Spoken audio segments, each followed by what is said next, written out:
wanted to make today is that we know that this is a sacred day, and that these actions in honor of Dr. Martin Luther King Jr. and the workers in Wisconsin are happening all across this country today.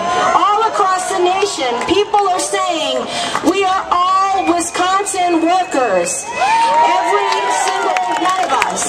And they're saying that loud and proud, and you bet, hold up those signs.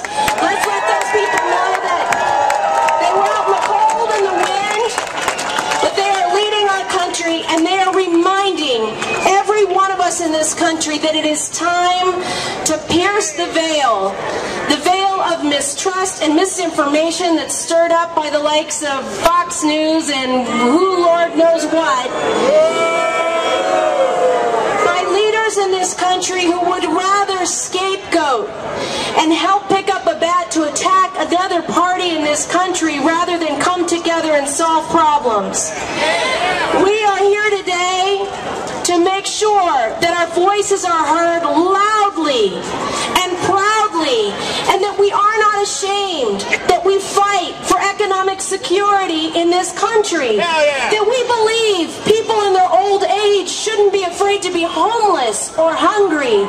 That the fruits of their labor ought to allow them to retire with dignity and grace.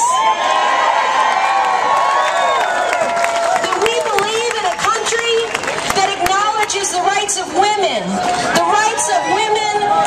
from everything from making the same amount a man makes to having her own decisions made about her body. We believe in a country that doesn't judge people based on their sexual preference, but acknowledges that we are all one community.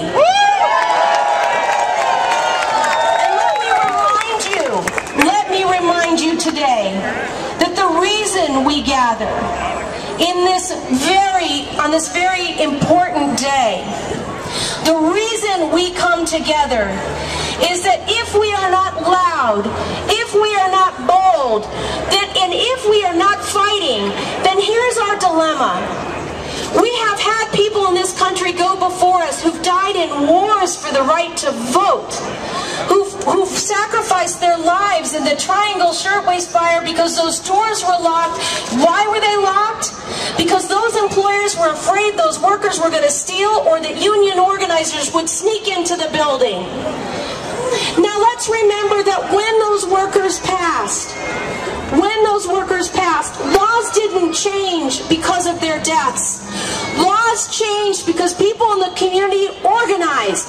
They organized and they said, bastante, enough, no more, not on my watch. This is our time. It is our time to honor those who've gone before us, to honor the Wisconsin workers and people struggling in our community, and as importantly, to create a future that our children look back at this time and say, they held back that wall of fear, that wall of oppression, that wall of greed. They held it back, and so I was able to get a good education. I was able to go to college. I am able to get a decent job. I'm able to support my family. That is our calling, brothers and sisters. That is why we're here today.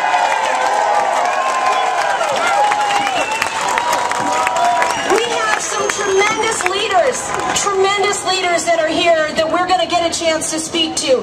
And I just need to remind every one of you this. This is not a one-time event. Labor leaders, community activists, all of us, we need to get used to using our voices. We need to get used to shouting, singing, dancing, and telling our story to everybody that will listen.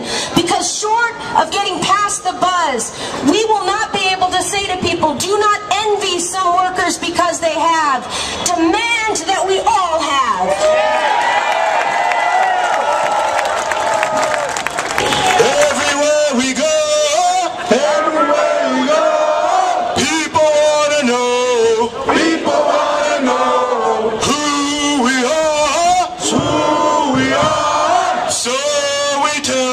So we tell